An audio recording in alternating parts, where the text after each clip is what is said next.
somehow On Air-Deraan returned. That's right. With the power of George Lucas at the helm and Dave Filoni's big floppy hat, we are back, continuing our chronicle of the Clone Wars, this time with episode 1 of season 1, Ambush. As I hopefully remain, I am Freddy. And I am Vojta, and this episode is a very special one, just like the previous one, but in a very different way. This time, we are taking part in a big podcast crossover event of sorts. It's pretty big. It's pretty massive. It's like the Death Star, but bigger. Yeah, like the second Death Star, but even bigger. Like Starkiller Base. But even bigger. Oh my god. It's like the third Death Star from Star Tours. Yeah, that was canon when, obviously Legends was. Indeed, that is a thing. But unlike any of those Death Stars or derivatives, this is a force for good. Because on the anniversary of the very first Star Wars-themed podcast, Jedi Talk, the big Star Wars podcast database, now This Is Podcasting, is organizing a big celebration of all things Star Wars podcasting. Meaning that all of the very small but very good creators, not unlike ourselves, are basically giving each other shoutouts to strengthen our community so that we all strive together and then let some evil force take us over, just like what happened to the Rebellion eventually. Yeah. Leading into the First Order. So, just rejoice, because this might be podcasting's last hurrah before the dark times. Yeah, I was going to say something political, but let's save it for something. One of the political episodes of the Clone Wars. Yeah, let's save it for a Padme episode.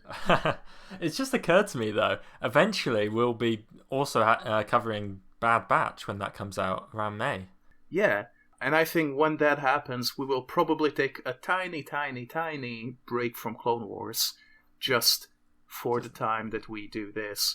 Or we're going to do 2 episodes a week. That remains to be seen. Yes, it remains to be seen how long we can ramble on about these episodes or arcs. I mean, considering that some of the Mandalorian episodes were only about 30 minutes long. And we still talk about for 2 hours. Exactly. Yeah. So we're only likely to talk for about, a third shorter. Yeah. And this is, this episode, Ambush, is one episode by itself, reasonably self-contained, and it's only 25 minutes, I believe. Yeah. I mean, if we do end up taking it arc by arc, I shudder to think at the lengths that we can go. Yeah. I think for single episodes like Ambush, we should do an episode for it, and for arcs, we can do, like Malevolence. We should not be doing that episode by episode, because that would just get out of hand. Yeah, and some of the episodes don't really, add much or aren't that great by themselves. When we get to, I think it's Nomad Droids or whatever. Oh my god, imagine covering the episode when they walk through the desert. Yeah, I'm pretty sure there's like 2 out of 3 is just that. Yeah, that's George Lucas's favourite arc. Oh, I'm not surprised. He loves that. And when, in an interview, when he, with him and Dave Filoni, when George Lucas was asked what's his favourite arc from the Clone Wars, and he said that, Dave Filoni laughed. So I don't think he liked that one that much.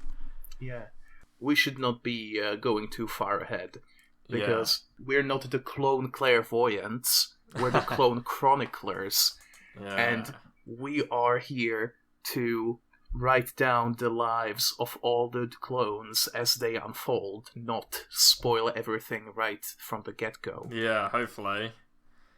We'll see how good we do at non-spoilers. I say that, but literally the first thing in my notes is a spoiler for a future arc. Really? Yeah.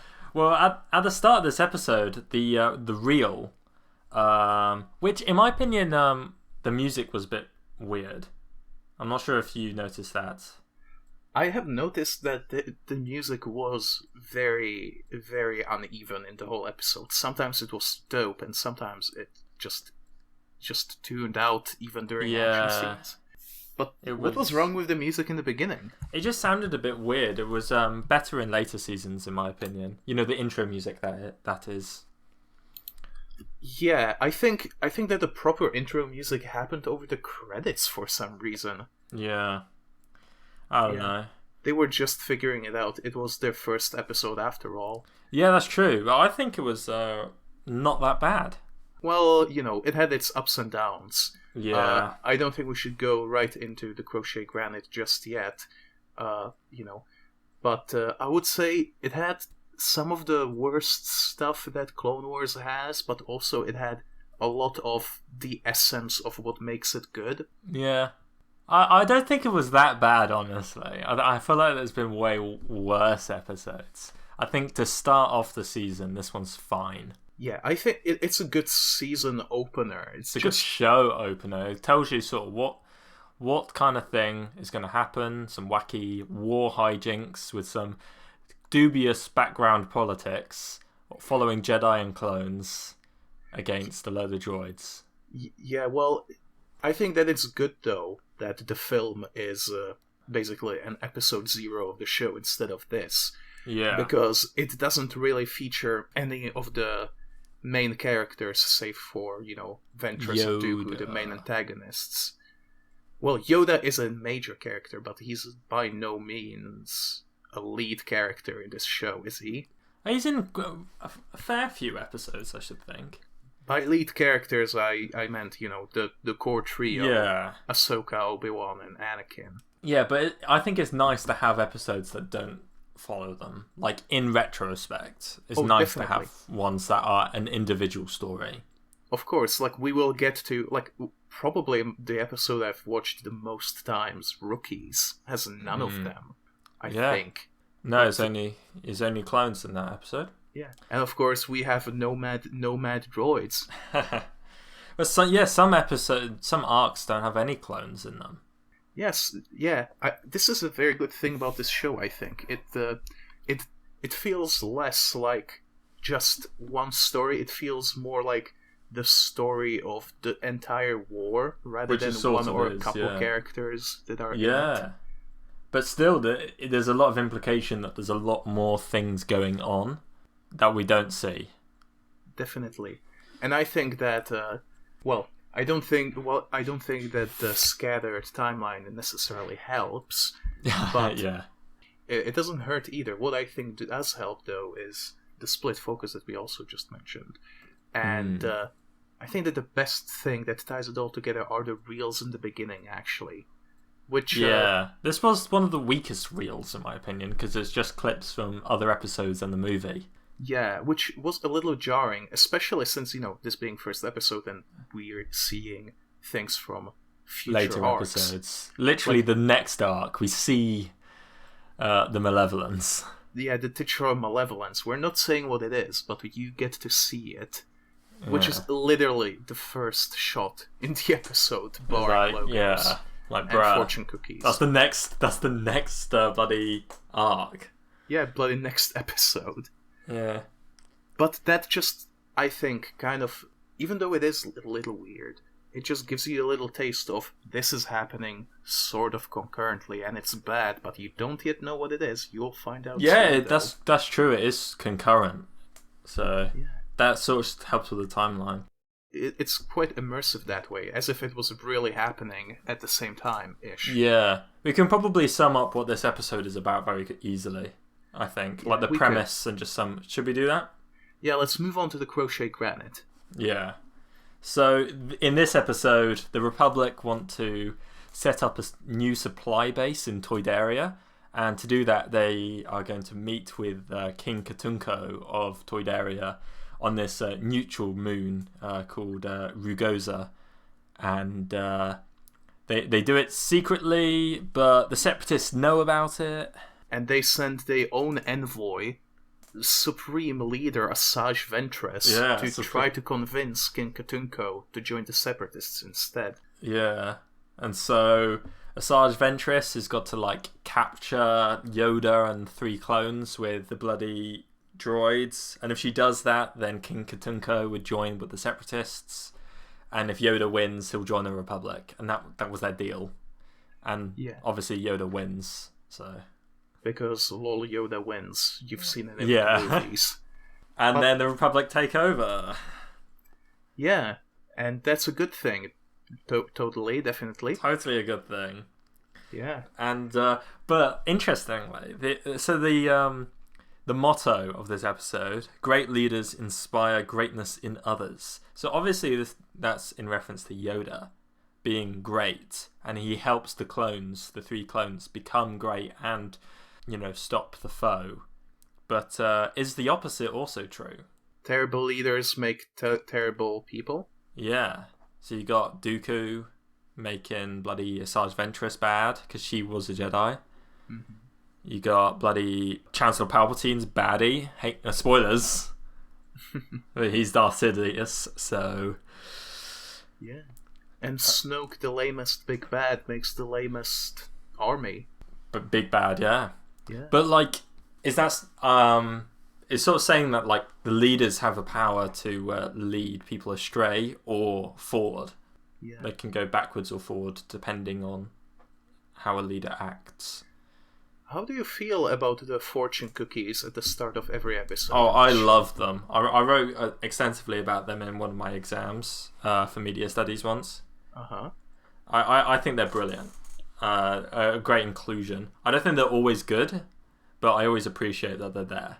Yeah, I mean, sometimes they're when you eat a bad breakfast, you're going to feel a bit sick.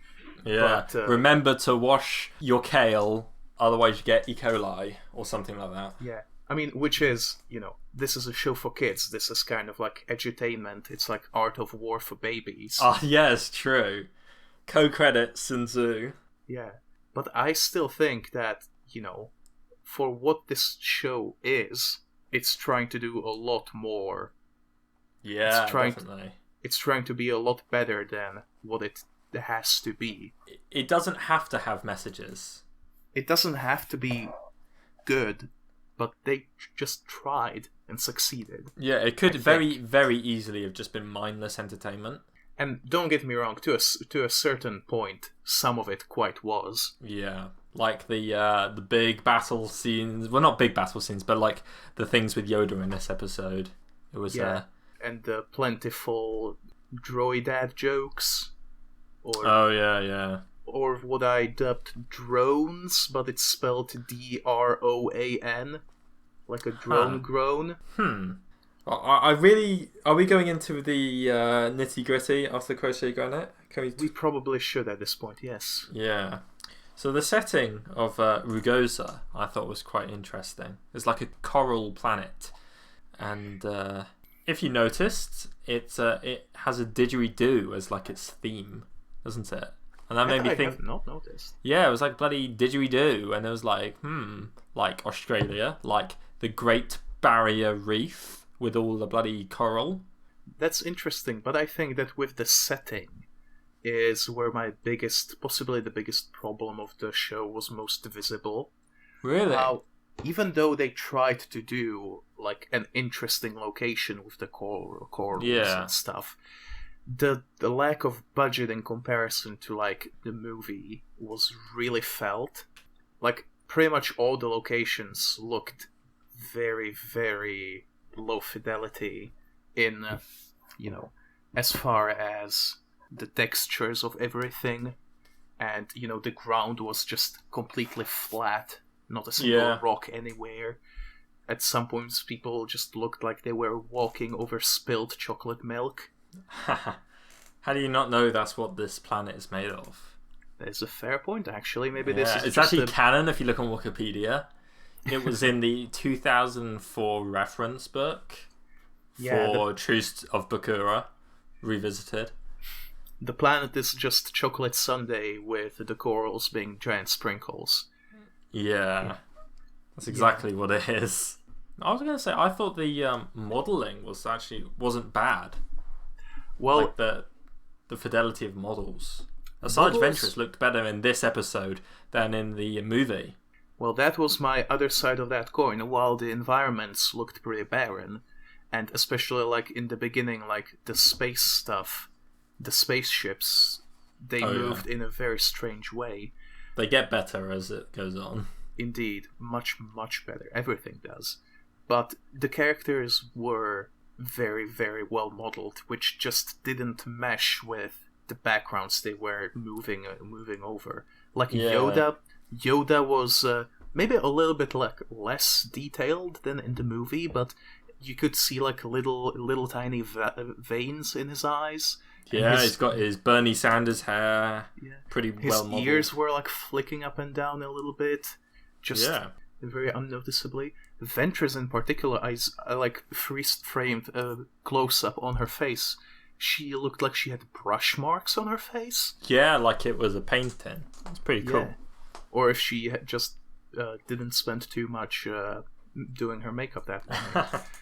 It's probably the models that they were likely to reuse a lot. True. Got a lot of attention, like Yoda, like Ventress, like the clones, even though they're not coming back. Yeah. Dooku's got a good model.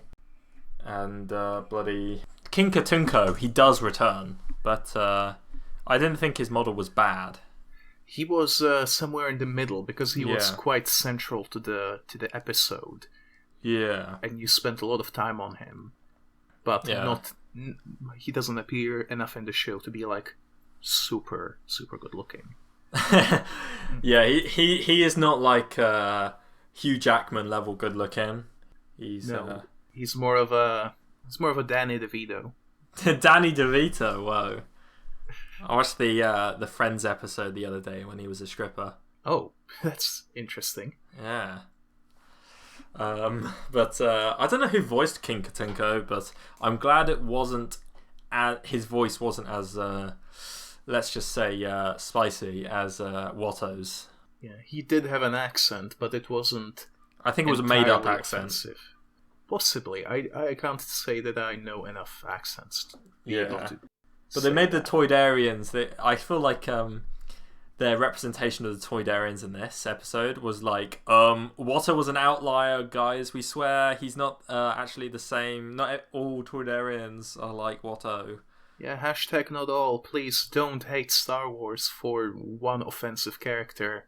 Yeah. The Toydarians, they seem like they were originally neutral, weren't they? Yeah, they only joined the Republic just for this. I think it was like they only agreed to let them have supply routes go through Toydarian space, rather than they join as like part of the Senate and all that. I don't think they have a representative there. Possibly not, but they definitely aligned with them. Yeah, definitely. In the conflict. But I'm not sure where in the timeline this takes place, because there was another whole thing in the episode Supply Lines. There's another conversation with Toydaria over supply lines. So I don't know when that takes place in relation to this. Yes, well, it's never too clear with Clone Wars. Yeah, but what I find interesting is at the very end of this episode, the bloody Republic send a armada to Ragosa anyway. Well, Armada, they sent at least one Venator. One Venator's a lot of stuff. They've got a lot of soldiers on there, presumably, and a lot of like fighters and stuff. I mean, they were there to rescue Yoda, because don't forget that basically their consular ship was shot at and nearly shot down. Yeah. Do you know who the clone captain of that ship is called? I believe that their name is Zach. Captain Zach. Indeed. Yep. Zac Efron himself. Indeed. I did pay attention to that because as a crone clone... A crone clock. A crone clock. A clone chronicler, just like you. Ooh. I am taking very good notice of who appears.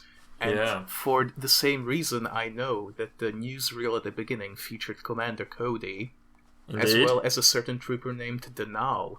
Yeah, who is in a couple of episodes, including one of the Mandalore ones and Citadel. Yeah, but we'll see that when it happens. Yeah. What I can tell you about, because this is kind of a loophole, are the 3 clones that accompany Yoda during this entire episode, named Thyre, Reese, and Jack. Yeah, Reese from the Valleys. Yeah, First Welsh clone trooper. Lloydie, Thyroid, and our housemate. Yeah, indeed. Those are the people.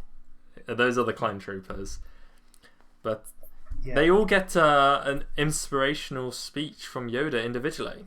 Yeah, that was like the core of what makes Clone Wars good that I was talking about. One of the parts, anyway. How Yoda talks to them and tells them that even though they share the same face, to the Force they are all individuals. Which is very interesting. Because all living beings are unique in the eyes of the Force. So that's sort of, I think, reinforces that the clones are sort of enslaved. Yes, definitely. Because they're all people. They are not like...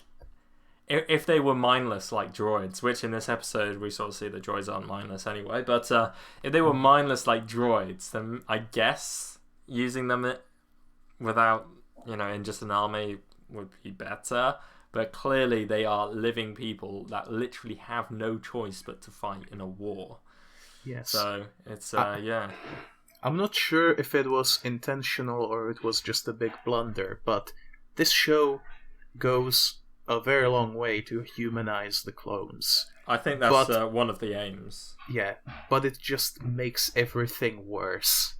I also think that is the point, because the fact that the Jedi are okay with this is not good. They shouldn't be completely fine with an army of 10-year-old clones that literally just appeared out of nowhere. Yeah, So... well, more to the point, it is revealed that they were basically set into motion by the enemy. Yeah. Although I'm not sure if it's revealed to the Jedi or just to the viewers. The Jedi find out immediately. As soon as, at the end of episode 2, they basically find out, well, shit, but, we still gotta use them. I saw someone on Reddit, on the More Installation subreddit, make an analogy for the clone trooper situation too. Is as if during World War II, the US Army get a shipment of drones, from a anonymous German scientist, who then, after they get the US Army get a load of high-tech drones that are way better than what they need. The German scientist goes and joins with the Nazis and gets killed on the Eastern Front or something.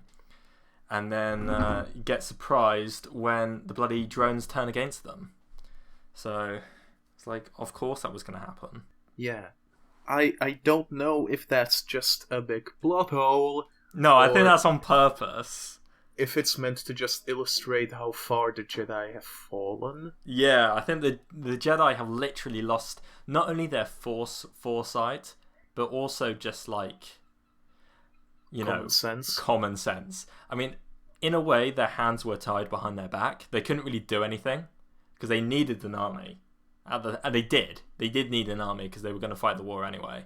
But they should really have investigated the clone army immediately, rather than, in season 6 of the Clone Wars. So... Yeah, it's a little bit strange, but since we already have them, we might as well use them for literally everything, including diplomacy stuff. Yeah, like Thyre, Reese, and Jack. Or Jack, and they're part of the Coruscant Guard, I believe. So. They become Coruscant Guard a bit later, after they're done with all this diplomacy stuff. No, I mean, they are part... That's the name of the division they're in. It's because they've got the red markings. Indeed they do. So that means that's the kind of... because the Coruscant Guard, they are involved in the diplomacy and all that kind... anything to do with the Senate, anything to do with the Chancellor, basically. Yes. And via the loophole that I mentioned a little bit ago, we can say where we've seen these guys before. even though on the timeline it takes place later. These three troopers, Thire, Reese, and Jack, are the same guys who searched the entire Senate chamber for Yoda after his duel with Palpatine. Yeah. I didn't know Jack and Reese were the other two. I knew Thire was the one that talks to Palpatine. Yeah, well, they're just a trio for whatever reason. I guess they just gave them a lot of backstory of being friends and having a connection with Yoda, so it's more tragic that they're sent to retrieve his body, even though they don't. Yeah, they couldn't find him. They said... Yeah, because he was in the vents. He was. Oh, I'm not going to make an Among Us reference. But, it sort of shows that with Order 66, that the clones truly did lose all their humanity, all their individuality. Yeah. So, which is a bit tragic. Yeah. Like, you got Reese, who was told by Yoda to look to himself for inspiration. Jack was told to outthink the droids. And Thire was told just to survive the war. So... Because bloody Thire got his bloody leg done in. Yeah, and Yoda made him a makeshift crutch out of a gun. Yeah, which is symbolism. Cool. Yeah, symbolism. Melt your indeed. swords and make whatever it is they say. I don't know. Do you have that like expression or simile or whatever it is in English? Pen is mightier than the sword. No, like melting down swords and making them into like tilling tools. Huh. No, I do not know that saying. It might be the other way around, to be honest. You can say it for all our Czech viewers. I can't. Okay, never mind. But the thing is that so while Yoda does that, he's sort of seemingly anti-war. He still agreed to the whole game that Sarge Ventress did of kill all these droids, and then Yoda, he's kind of the best of both worlds, I guess. He can outsmart people, he can outthink them, but he's also very, very capable. I mean, you saw that all over this episode. He was handily dismantling droids left and right. He basically even beat Ventress with one quick grab of the Force. Yeah, which is pretty cool. Yeah, if he was bloodthirsty like Anakin, she would be dead on the spot. Yeah, but instead he just saved King Katunko himself. Yeah, that's kind of just, at least canonically, on the timeline, that has been how you dispose of Yoda. He might be able to defeat you, but if you just make something fall on someone and just let you go. Yeah, and in this case it was a bloody clef or something. Yeah. And I think that both times they escaped in the same vehicle.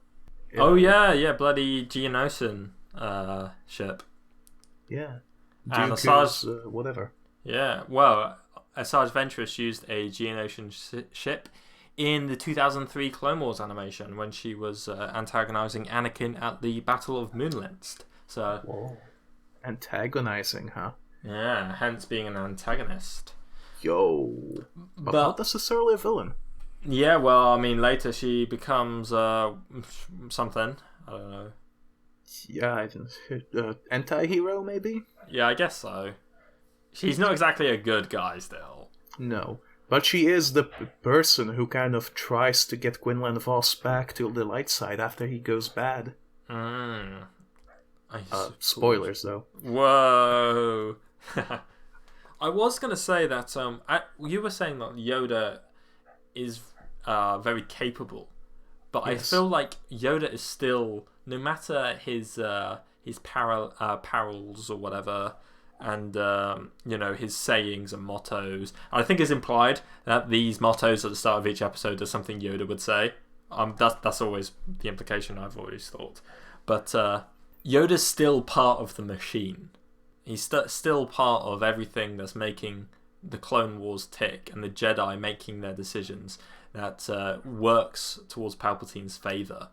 Everything Yoda does is in service of, unbeknownst to him, of the greater plan.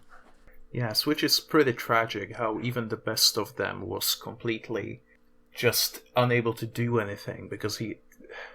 Yeah. Basically, repeating what you said, that he was so entrenched in everything. I don't want to really spoil. I mean, you can cut this out if you think I am, but Yoda sort of realizes this at the very end of the Clone Wars, which is pretty cool that they added that, because in Revenge of the Sith, it just still seems like he's part of the machine, whereas the Clone Wars sort of addresses it and says, like, there's more self-awareness to him now. He's more like Empire Strikes Back than he is like Episode 2 Yoda, bloody doing his frog flips and stuff. Well, he does do frog flips. He does do frog flips still. Yeah, which is a very controversial part of both this and the prequel movies. Yeah, I feel like I can tolerate it more in Clone Wars than I can in the movies, because it looks weird in the movies. I would argue that in this episode it was worse, because it had more of a comedic tinge to it than in the movies. But it's gonna be exaggerated because it's a kids show. Yes. And stylistically, not everything we see is 100% as it happened, because it's stylized. And I think that it may have been like implied that he was trying to trick the droids into thinking that he was just like some sort of a wildlife thing. Or maybe that's just what the droids, at least one of the droids thought by itself. Yeah.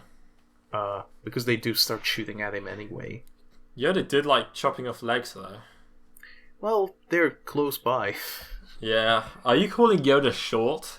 Well, yes, but I don't judge him for his height. Yeah, as Yoda says, size matters not, Voiter. So...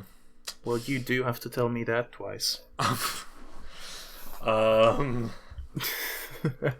Oh, speaking of wildlife, when Yoda is saying like how beautiful of a planet it is, those friggin' flying creatures, those small flying creatures, the Nebres land on him. You know, Why do you know that? They're the flying things from bloody, what's it called? Double Agent Droid. The best episode of Rebels. The one with AP5 singing in space. Oh, you know when why do you know what they're called, and how do you know that they're the same thing? Because when I watched the episode, they looked the same. I looked it up. They were the same, and they're called Nebres, and I wrote it on in my notes. Whoa. So bloody Nebres, not inebriated. I don't know what that word means. Is that naughty? I think it means drunk. Okay, that's fine then. Yeah. But they're just creepy. Why does Yoda like it so much? Because it's part of wildlife, man. Oh, true. It's beautiful in the eyes of the Force, I guess. Yeah. And also Yoda's saying how beautiful a planet it is. And I like how it looks. It's a cool planet. But then, their plan to kill all the droids is to, bloody blow up the wildlife. They destroy everything. You know that famous... pointy-eared character quote. Needs of the many higher priority than needs of the few are. I tried to do a Mr. Yoda Spock. It failed spectacularly. Yeah. So, I don't know. It seems a bit counterintuitive for the Jedi. You know, so the Jedi protect all living beings and nature, and yet they have a hand in destroying it. And it just sort of shows how little self-awareness the Jedi seem to have. It's like, yeah, you're fighting for good, but I mean, you can say you're fighting for good, but look at what you're doing. I mean, I know that usually corals are living things, but... These are, I think they're dead. Well, yeah, then what's Yoda doing wrong there? Basically, all that he destroyed was the coral. Yeah. But you are not wrong. People in Star Wars do not care about wildlife at all. They just keep killing animals left and right. As Mr. Sunday Movies always points out, if you're an animal in Star Wars, you're gonna die. And then the next week was more episodes of The Mandalorian when they kill wildlife. Yeah. So. I mean, just bloody... A lot of them are probably unique. I'm really surprised that no one ever killed the space slug. Yeah, there's probably a comic where they blow one up. I would not be surprised. It probably gets holo maneuvered. Holo maneuver. One of the space slug holo maneuvers into somebody. Revenge of the space slug. Whoa. He gets, the space slug gets holoed by, what are the whales called? Purgill. Purgill. They can probably do that, right? I don't think that's not canonically how the holo maneuver worked. Is it not? No, it's like a 1 in a million thing, where it's probably more unlikely than 1 in a million, and it's because of the experimental shielding of the ship. Aha. So that ship and the one in Rise of Skywalker. Look, okay, it doesn't make any sense in Rise of Skywalker. They made it make sense in bloody Last Jedi, I suppose, by saying that it's incredibly unlikely for it to happen because it's sped up, and before it went into hyperspace, it hit the ships, and that's why everything went boom. But I don't know how it works. So her plan was to just leave. No, apparently that was her intention. Okay. To do it. Look, so it was done before then? No, it was not done before. How did she know it would work? We're not doing this. No, we're not doing it because it doesn't make sense. So we just have to leave it. Yeah. I think that the novelization just made it worse. They could have just said, yeah, it just can't happen. Just whatever. Yeah. Okay. So, I looked it up, and Captain bloody Zac Efron himself is not in any more episodes of Clone Wars. Weirdly enough, it's a bit weird that he's named then. I know. I don't know why he's named.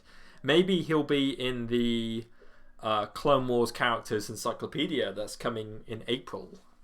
Oh, is it? Yeah. I'm totally getting that. Which is pretty cool.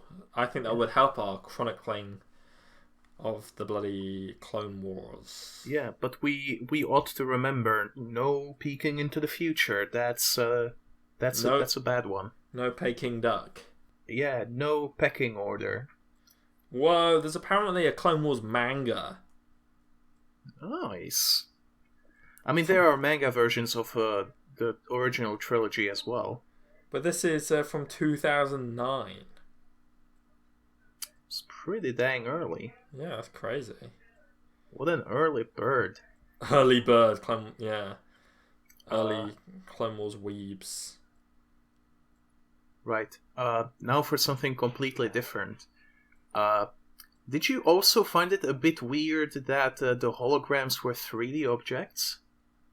I always thought that they were not necessarily flat, but I didn't think that you can just spin them around in your hand.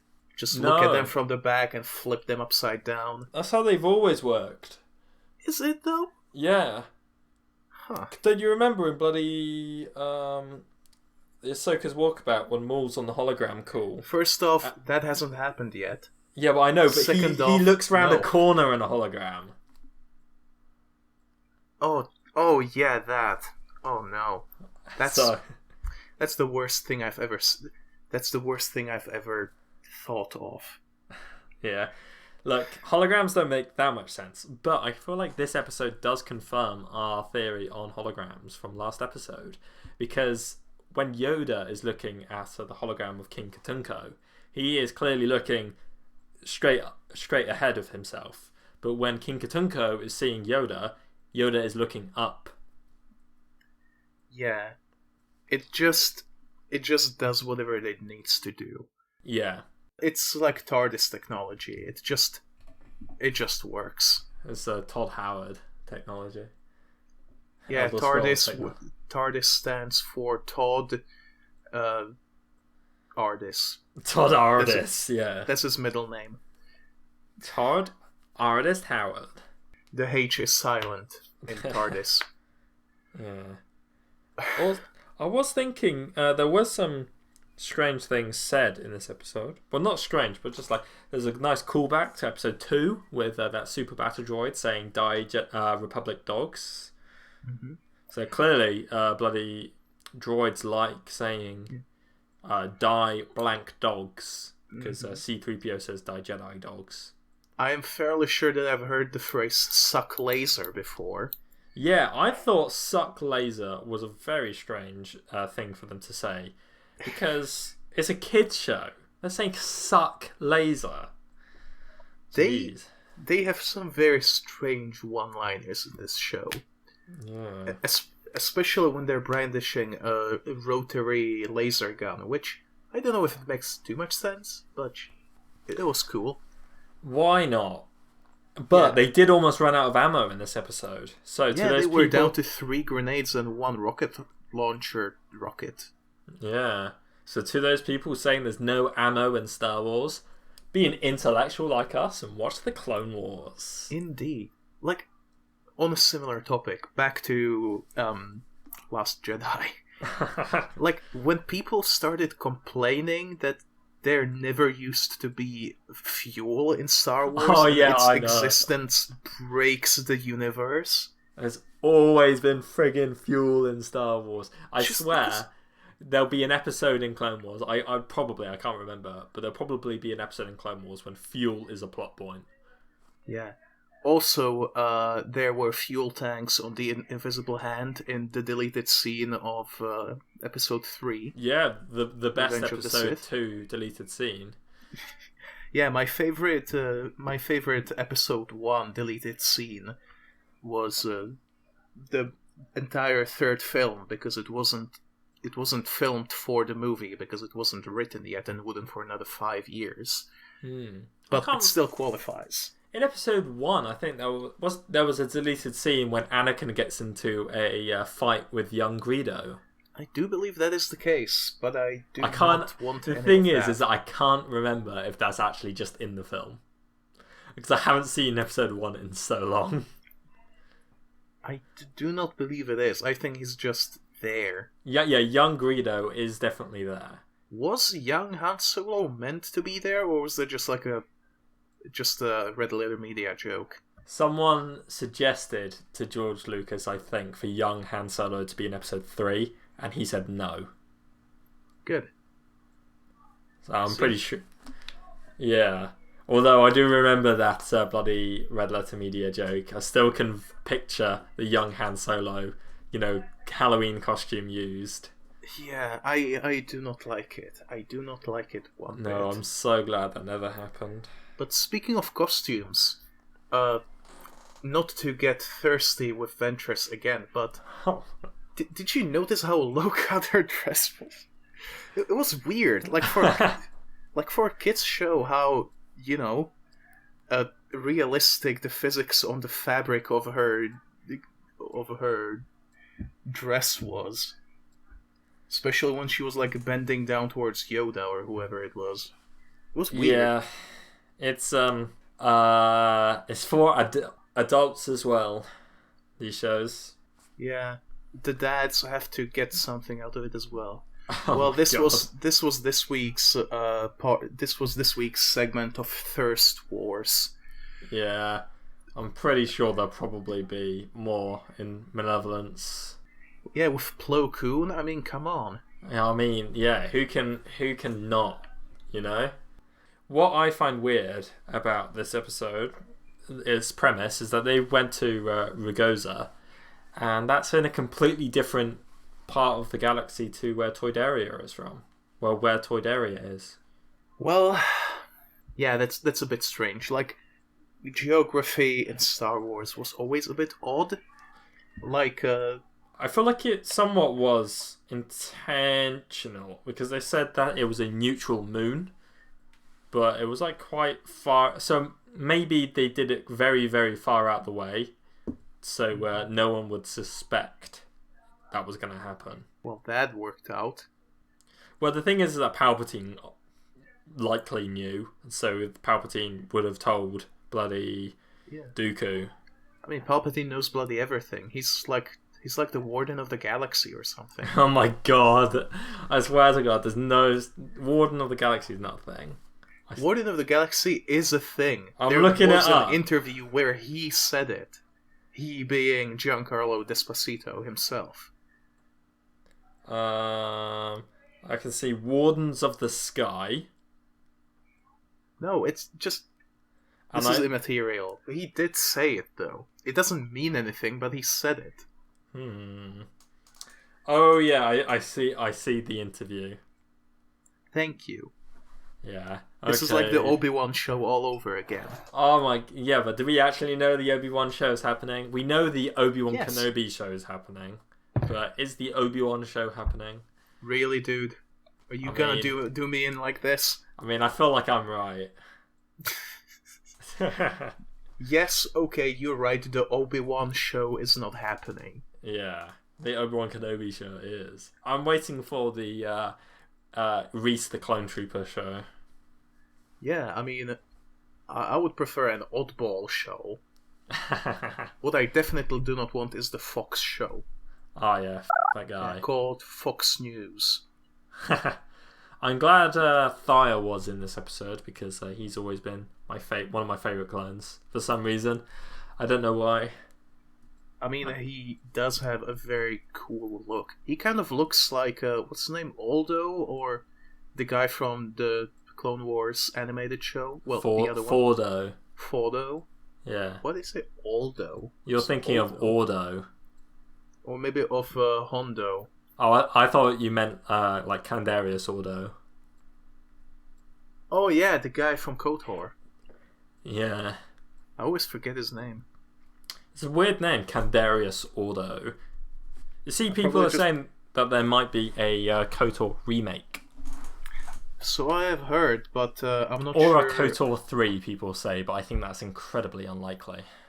Yeah, I mean, it's been like 16 years, and it's been 16 years. And the thing with the non-EA games is that they can't come out earlier than in 2024, at which point it will be almost 2 decades since the last KOTOR. And I'm pretty sure there is nowhere else that story you can go, of like Revan and whoever you are in the second game. You're someone Revan's else. Partner or something? No, you're... I can't remember her name, but she was also very important in the whole thing. And you're not then... Bastila, are you?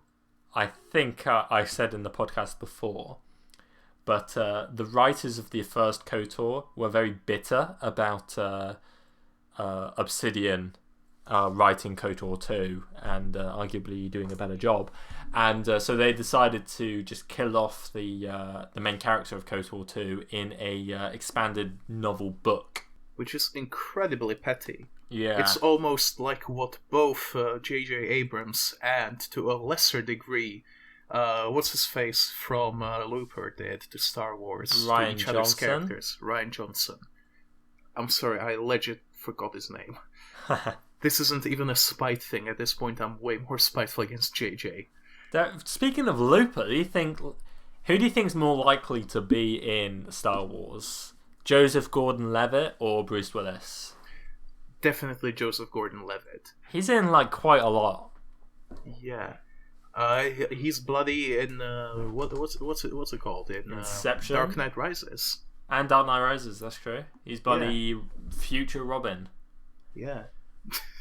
Unspecified Robin. Yeah, unspecified Robin. That's true. Yeah. What's his name? Is it Tom Blake? I don't know. Who remembers? It could be that they didn't want to do Tim Drake. They just changed his name a little bit. Tim. I don't know any of the Robins names apart from the one that dies. You have Dick Grayson. You have Jason Todd. That's the one that dies.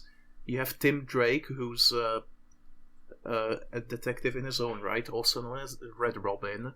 Wait, so is Dick Grayson Nightwing? Yes, that's the one.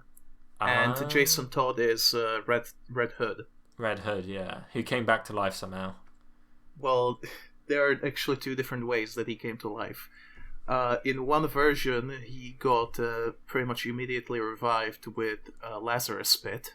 As everyone does. Racial Ghoul. Yeah. Or Racial Ghoul. Racial Ghoul.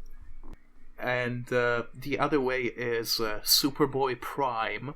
Oh no! What are we going to run a Superboy Prime? Basically an all-powerful being trapped in its own pocket universe that got really mad and punched reality itself so hard that Jason Todd came back to life and crawled out of his own grave.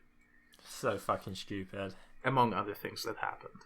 Do you think that kind of stuff's going to happen in like the future Star Wars comics? I mean, It's going to go wild. Ezra is going to come back to the world between worlds and punch it so hard that Snoke gets disfigured and becomes a good character. Snoke reverse gets disfigured. He gets disfigured so much he looks normal. Yeah. That happens in One Piece, actually. Oh my god. A guy gets kicked in the face so hard he becomes famous. Handsome. Whoa. But he can't wink anymore. Because plastic surgery. Huh. I guess. I don't... I'll take your word. It's... Yeah, Star Wars comics can probably go... I don't know. I feel like the mainline Star Wars comics are just a bit too much adventurous. They're going on too many adventures. I'm not sure what you mean. Like all the bloody time, like in between all these different movies, there's so much going on. I mean, there was a war. I know, but like, so we're gonna go to this planet and then we're all gonna use lightsabers.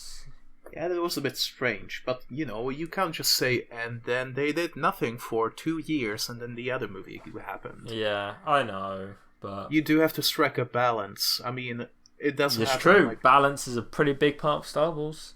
Indeed. Even though no one really makes it happen. That's true. Like, killing all the Sith and there only being Jedi alive isn't exactly balance. Or killing both the Sith and the Jedi. That is more balanced than the other one. I guess, but we still don't really know what Rey was doing later. She just started something that is the Jedi, but called something else. What if...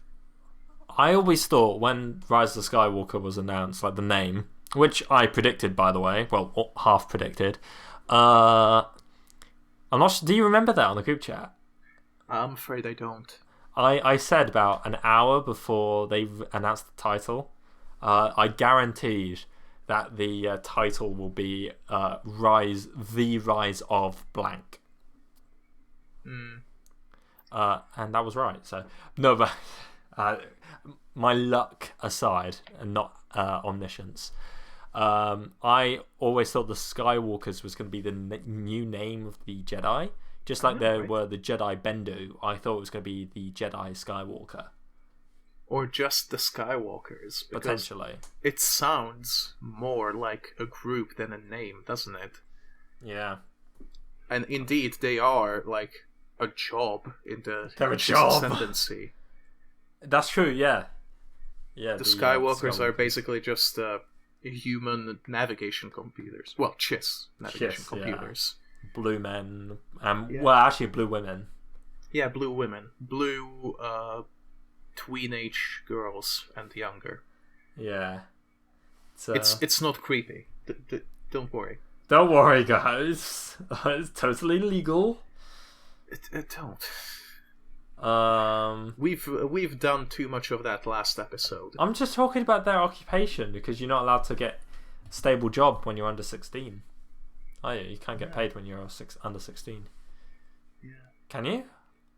I don't know. I don't know. I don't know. Probably not.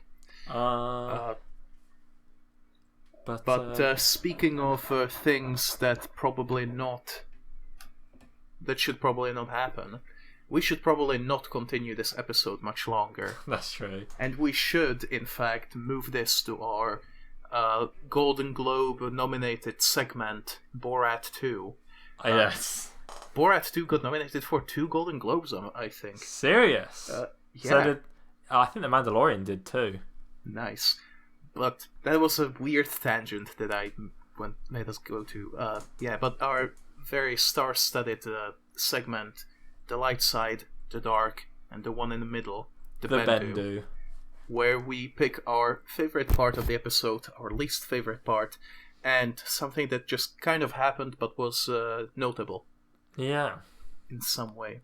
Do you have a dark side to tell? Are we starting with dark side?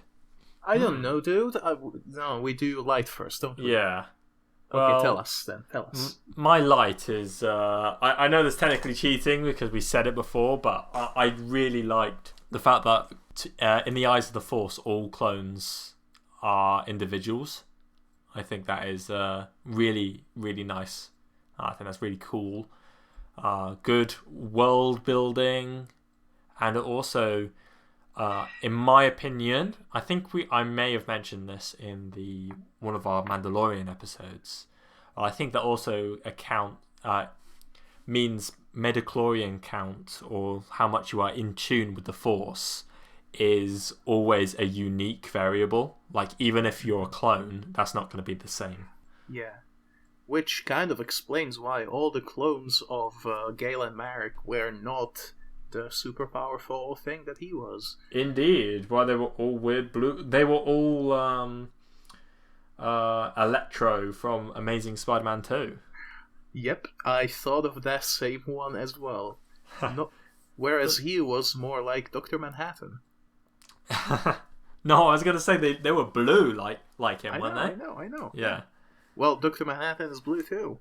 Yeah, it's true. They basically look the same. Except that Dr. Manhattan has his dong out. That is also true. Maybe we'll get a re-release of Force Unleashed when the Galen Marek clones are just hanging dong. Yeah, well, that if we mod Force Unleashed into Cyberpunk 2077, we can probably get that. Is Force Unleashed 2 a more stable game than Cyberpunk 2077? Yes. Whoa. Not necessarily better, but definitely more stable. Yeah. The Force Unleashed 2 has some good dismemberment physics. Yeah. I think it had like a special lightsaber that you could equip for like more dismemberment. It was a lightsaber upgrade, I believe. Because you can upgrade your Force attributes up to 3 as you go. So like your Force repulse, your Force pull, your lightning, and then your lightsaber. And then once you level it up to 3, you're just like you're going to be chopping heads and legs and hands off everywhere, and it's pretty cool.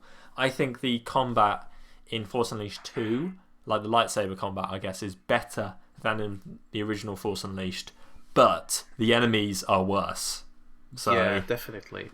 Because they have like a lot less variety and everything. Yeah, literally, I'm going to say all of the Force Unleashed 2 enemies, like all of them. So you got stormtroopers, scout troopers, riot troopers, which are just people with long sticks, cryo troopers, no, not like cryo droids, sorry, and pyro droids, and then you got stalker droids, which are I don't know, they're really weird. They can turn invisible, and then little spider ones as well.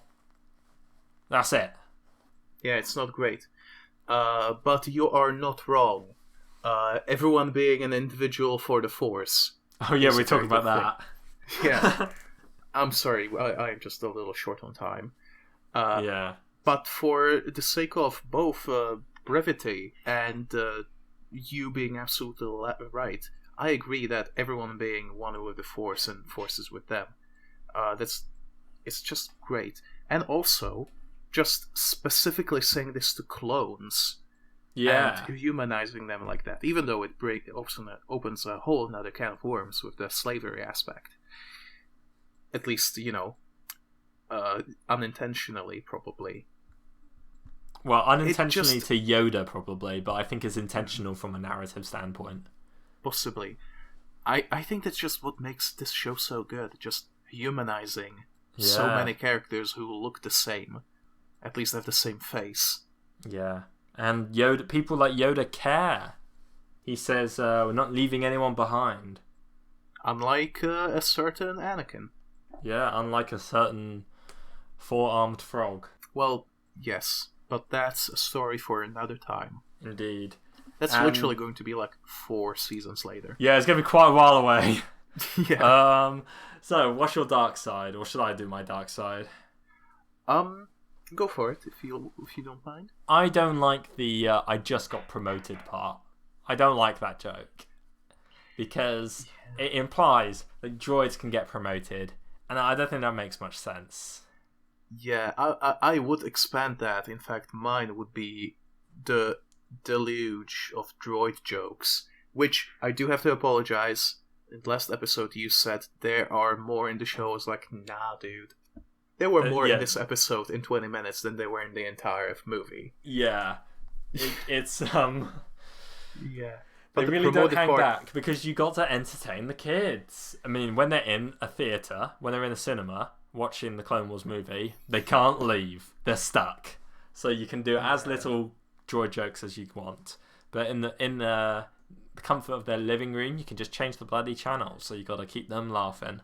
Yeah. I would say that some of the physical comedy, like droids getting yeeted or that was alright. I like that. Or the two who got pulled into the tank by Yoda whilst trying to run. That was pretty good. But pretty much anytime they like make verbal jokes, especially the I just got promoted, which is like lore breaking. Yeah. It's not good. It's not like if he did a good job, they're just going to drill more of a brain onto him and make him into a strategy droid or whatever they're called. He was a lieutenant, I believe. I was talking about like the chunky guys that command the ships. Oh, yeah, that's true. No, I think they're completely different. Yeah, exactly. That's just not how it works. You can't get promoted to be like a droid general. It's odd. No. Yes, I mean. No! It's completely normal. Yeah. So we agree on the dark side as well, I would say. Yeah. I guess I'm just not creative enough. But, do you want to do your one in the middle first? I'll do my one in the middle. The Bendu. The Bendu. I should have probably thought about this a bit more. I would say my one in the middle, the Bendu. The Bendu.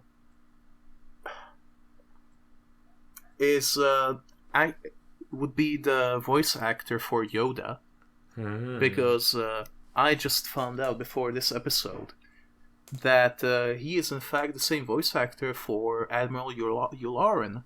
Indeed. And also the narrator, which canonically is not Yularen. They just really sound exactly the same. Oh. Yeah. I mean, canonically, it's obviously. Just called the narrator. Yeah. It's the same voice as Yularen. Yeah. Tom Kane, I believe. He unfortunately was hospitalized recently. Yeah, at the end of December, apparently, he suffered a stroke. Yeah. He is alive and kicking. He is recovering, but I think for a month he lost the ability to speak. Yes. But he apparently is making a good recovery, far faster than the doctors thought. Which is uplifting, but people are still afraid that he might not be able to resume his career. Yeah, because he's had a pretty big voice acting career. Yeah, he's been voice acting for Star Wars since 1996. That's crazy. Yeah, he's been already at it for 12 years by the time this came out. Yeah. So, yeah, definitely. I think that's pretty good. I think it was spot on for Yoda voice, if I'm honest. Yeah. The one in the middle, the Bendu, might be just the sort of the fact that despite all of the prequel criticism, they decided, f it, first episode, we're going. Well, I know we already did supply lines and trade routes for the main driving force of the plot of the movie, but screw it, we'll do it for the first episode of the show too. That's going to be the main driving force of the plot. And it's going to have none of the characters from the movies other than Yoda. Yeah, I mean, fair enough. I mean, why not? I mean, Yoda is a big draw, but it still was pretty risky, I would say, not to have Obi-Wan and Anakin in there. But I feel not even Ahsoka. I feel like it worked. I like it. I like the fact that this episode was a side story that would undoubtedly, the situation would undoubtedly happen during this war. Mm-hmm. And I think it's just interesting that this was the first episode. I think. Yeah. And it's probably because it sets up the themes so perfectly. Yeah, exactly. I think we were very lucky. Indeed. Is that us wrapping up, is it? Yep. this is going to be by far our shortest episode to date. But, yes. This might become the new normal, at least for single episodes. Yeah. And before we sign off, I think we should mention the Star Wars Podcasting Day once more. That is the 7th of February. Which will probably be the day this comes out. Fingers crossed. It's not... Yeah. But this event is technically taking place the entire week, starting with the 7th. So do keep tweeting at SWPodDay, or something like that. I believe it is that, yeah. Or SW Podcast Day, something of the sort. It will reach everyone. And do a cheeky hashtag on Air-Deraan while you're at it. That's going to make a certain vulture very happy. Indeed. And Freddy as well, no doubt. Yeah. I shallst be very happy. And on the note of the Twitter, considering... let us feel your thoughts at On Air-Deraan. Freddy is doing a great job with our page. I haven't been active as much as I have been recently, but I've been pretty bogged down with work. But I shall try and get back up to speed. Yeah, and have a good time. Yeah, have a good day. You're all individuals in the eyes of the Force, and you are all special to us as well. Yeah, we'll all go and rejoin with the Force once we pass. Yep. And I sure do hope that it's going to be a long time from now. Yeah, a long, long time. You may fire when ready.